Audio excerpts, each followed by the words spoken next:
കണക്കുകളുടെ ധാരാളിത്തം കൊണ്ട് കാര്യമില്ല. നമ്മളിപ്പോൾ ഒരു സഹായം തേടി വരുന്ന അല്ലെങ്കിൽ ഒരു പ്രശ്നം പറയുന്ന ആളോട് കുറെ കണക്ക് സ്റ്റാറ്റിസ്റ്റിക്സ് ബോധിപ്പിച്ചിട്ട് ഞങ്ങൾ ഇത്രയും ചെയ്തിട്ടുണ്ട് എന്ന് പറയുന്നത് എന്താ കാര്യം? ഇപ്പോൾ ഹർഷനയുടെ അനുഭവം, ഇപ്പോൾ ഉഷയുടെ അനുഭവം, മറ്റ് അനേകം ആളുകളുടെ അനുഭവമാണ്. 5 വർഷമാണ് ഉഷ എന്ന് പറയുന്ന സ്ത്രീ നരകിച്ചത്.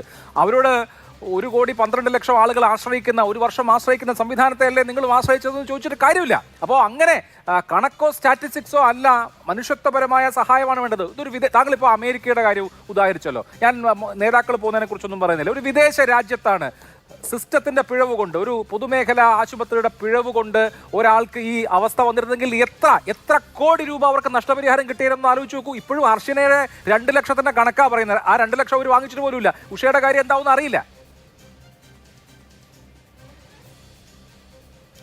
അല്ല, തീർച്ചയായിട്ടും അങ്ങനെ എനിക്ക് അല്പസമയം അനുവദിക്കണം. വേറൊന്നുമല്ല, ഡോക്ടർ പ്രസക്തമായ ദുർഗാകാമിയുടെ മരണത്തെ സംബന്ധിച്ചൊരു ഒരു ഭാഗം അദ്ദേഹത്തിന്റെ പ്രതികരണത്തിൽ ഉൾപ്പെടുത്തി. അതോടൊപ്പം ബഹുമാനിയനായ കോൺഗ്രസിന്റെ പ്രതിനിധി അദ്ദേഹത്തിന്റെ ശ്രദ്ധേയമായ ചില പ്രതികരണങ്ങൾ, അഭിപ്രായങ്ങളൊക്കെ പറഞ്ഞു. എന്റെ പ്രസക്തമായ ചോദ്യം എന്തായിരുന്നു? ഞാൻ പറഞ്ഞത് ഈ 2 ഹർഷീനയുടെയും അതോടൊപ്പം തന്നെ ഉഷയുടെയും മുമ്പിൽ ആ പ്രശ്നങ്ങൾ നമ്മളെല്ലാവരും അവരോടൊപ്പം നിൽക്കുന്ന ആ 2 കാര്യങ്ങളെ മുൻനിർത്തി പ്രതിവർഷം 1,34,388 സർജറികൾ നടത്തപ്പെടുന്ന കേരളത്തിന്റെ ഏറ്റവും വിശ്വാസ്യതയുള്ള പൊതുജനാരോഗ്യ മേഖലയെ നിങ്ങൾ തള്ളിപ്പറയരുത്. അതാണ് ഞാൻ പറഞ്ഞത്. കണക്കുകൾ ഞാൻ സൃഷ്ടിച്ചെടുത്ത ധാരാളിത്തമല്ല.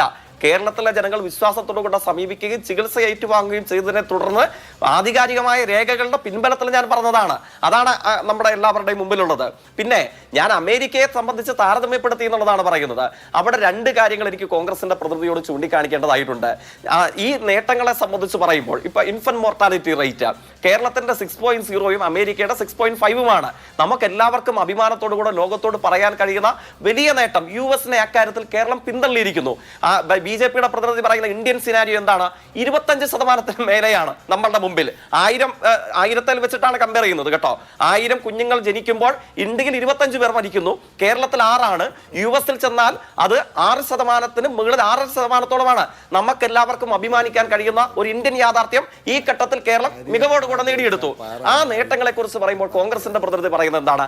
അദ്ദേഹത്തെ പോലെ പക്വതയുള്ള അഭിപ്രായം പറയുന്ന ഒരു മുതിർന്ന നേതാവ്, എനിക്കൊക്കെ ബഹുമാനമുള്ള ആളിൽ നിന്നും ഞാൻ പ്രതീക്ഷിച്ച അഭിപ്രായമേ അല്ല അദ്ദേഹം പറഞ്ഞത്.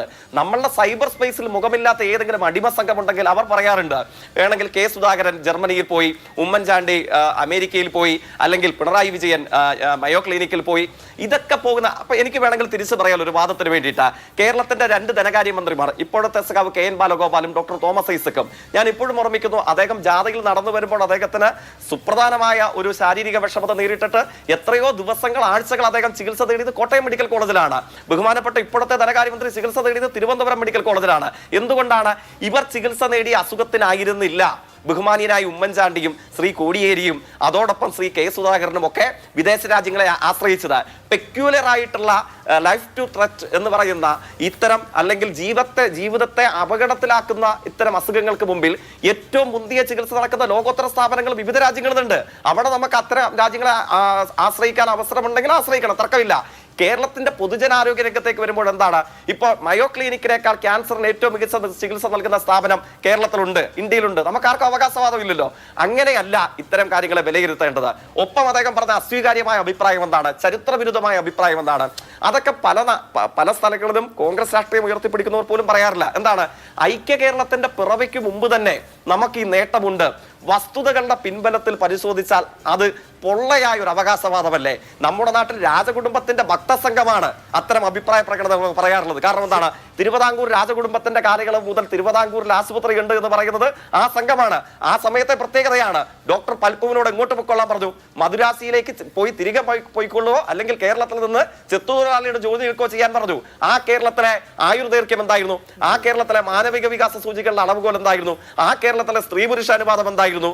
ആ കേരളത്തിലെ ശിശുമരണ നിരക്കിന്റെ തോത് എന്തായിരുന്നു? 957 ഇന്ത്യയുടെ ഏതു സംസ്ഥാനത്തെക്കാൾ പിറകിൽ അവരോടൊപ്പമായിരുന്നു കേരളം.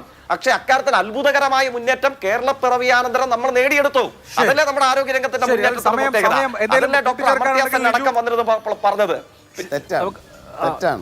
കേരളം അല്ലെങ്കിൽ തിരുവിതാംകൂർ ബെറ്റർ പൊസിഷനിലായിരുന്നു. അത് വിശദീകരിക്കാൻ വിശ്വാസമില്ലാത്തത് നിങ്ങളുടെ പാർട്ടി നേതാക്കന്മാർക്കാണ്. ഈ ആരോഗ്യ രംഗത്ത് വിശ്വാസമില്ലാത്തത് നിങ്ങളുടെ പാർട്ടി നേതാക്കന്മാർക്കാണ്. ഞങ്ങൾക്കൊക്കെ സമയം കഴിഞ്ഞു പോയി, താമസിച്ചു തുടങ്ങിയവരാണ് ഇത്ര നീട്ടിയത്. ലിജു പെട്ടെന്ന് ഒന്ന് ഈ ഞാൻ നേരത്തെ പറഞ്ഞ ഐക്യ കേരളത്തിൻ്റെ രൂപപ്പെടുന്നതിന് മുമ്പ് തന്നെ കേരളത്തിന് ഇന്ത്യയിലെ മറ്റ് സംസ്ഥാനങ്ങളെക്കാൾ ആരോഗ്യരംഗത്ത് മുൻപന്തിയിലായിരുന്നു എന്നൊരു യാഥാർത്ഥ്യമാണ്. ഇനി ജയിക്കിനി അത് 1957 ശേഷമാണ് കേരളത്തിൽ അതിലുണ്ടായെന്ന് പറയുന്നതിന് തെറ്റാ. കേരളത്തിലെ ആദ്യത്തെ മെഡിക്കൽ കോളേജൊക്കെ രൂപപ്പെടുന്നത് 1951 ശിശു മരണ നിരക്ക് ഇൻഫൻറ്റ് മോർട്ടാലിറ്റി റേറ്റ് ഒക്കെ തന്നെ ഇന്ത്യയിലെ മറ്റ് സംസ്ഥാനങ്ങളെക്കാൾ അന്ന് തന്നെ കേരളം അല്ലെങ്കിൽ തിരുവിതാംകൂറൊക്കെ മുന്നിലായിരുന്നു. എന്ന് പറഞ്ഞാൽ അതിൻ്റെ അർത്ഥം തിരുവിതാംകൂറിൽ അന്ന് നിന്ന സാമൂഹ്യാവസ്ഥയോട് ഞാൻ അവരെ ഉയർത്തിയെന്നുള്ളതല്ല. അത് തിരുവിതാംകൂർ രാജവംശത്തിൻ്റെ അല്ലെങ്കിൽ ആ ഭരണകൂടങ്ങളുടെ പ്രത്യേകതയായിട്ട് മാത്രമല്ല അതിനെ കണക്കാക്കേണ്ടത്. അന്നു മുതൽ കടന്നു പോകുന്നതിന് നിരവധി കാര്യങ്ങളുണ്ട്. സാമൂഹ്യ നവോത്ഥാന പ്രസ്ഥാനങ്ങൾ, കൊളോണിയൽ ഭരണത്തിൻ്റെ കാലഘട്ടങ്ങൾ, അത്തരം നിരവധി കാര്യങ്ങൾ അതിന് ചരിത്രപരമായ കാരണങ്ങളുമുണ്ട്. ഒരു പ്രിൻസ്ലി സ്റ്റേറ്റ് എന്ന തരത്തിൽ നിന്നും ബ്രിട്ടീഷ് അടിമത്തത്തിലേക്ക് പോകാതിരിക്കാൻ തിരുവിതാംകൂർ നടത്തിയ തനതായ ശ്രമങ്ങളുമൊക്കെ അതിൻ്റെ പിന്നിൽ അതിന് ചരിത്രപരമായ കാര്യമുണ്ട്. അതായത് ഞാനത് പറഞ്ഞതുകൊണ്ട് തിരുവിതാംകൂറിൽ അന്നിരുന്ന സാമൂഹ്യ അവസ്ഥയോട് എനിക്ക് യോജിപ്പാണെന്നുള്ള അഭിപ്രായമില്ല. അതൊരു കാര്യം. രണ്ടാമത്തൊരു കാര്യം കൂടി ഞാൻ നേരത്തെ പറഞ്ഞപ്പോൾ മുഖ്യമന്ത്രി ഉൾപ്പെടെ വിദേശ രാജ്യങ്ങളിലേക്ക് ചികിത്സയ്ക്ക് പോയതിന് അതിന് പ്രത്യേകമായ സാഹചര്യങ്ങളുണ്ടെന്ന് പറഞ്ഞതിനോട് ഞാൻ യോജിക്കുന്നു. ശരിയാണ്, വിദഗ്ധ ചികിത്സയ്ക്ക് നമുക്ക് പോകേണ്ടി വരും. പക്ഷേ നമ്മൾ കേരളത്തിൻ്റെ ആരോഗ്യ മേഖല മികവിൻ്റെ കേന്ദ്രങ്ങളായി എന്ന് പറയുമ്പോൾ ഇവിടെ ഒരു സാധാരണക്കാരൻ അത്തരമൊരു അസുഖം വന്നാൽ പോകാനുള്ള സൗകര്യങ്ങളായിട്ടില്ല എന്ന യാഥാർത്ഥ്യം നമ്മുടെ മുമ്പിലുണ്ട്. മുഖ്യമന്ത്രിക്ക് പോകാം, പ്രതിപക്ഷ നേതാവിന് പോകാം, അല്ലെങ്കിൽ പ്രധാനപ്പെട്ട നേതാക്കന്മാർക്ക് പോകുമ്പോൾ ഇവിടുത്തെ സാധാരണക്കാരന് മുമ്പിൽ അത്തരം സൗകര്യങ്ങളില്ല എന്ന യാഥാർത്ഥ്യം തള്ളിക്കളയാൻ പറ്റുമോ?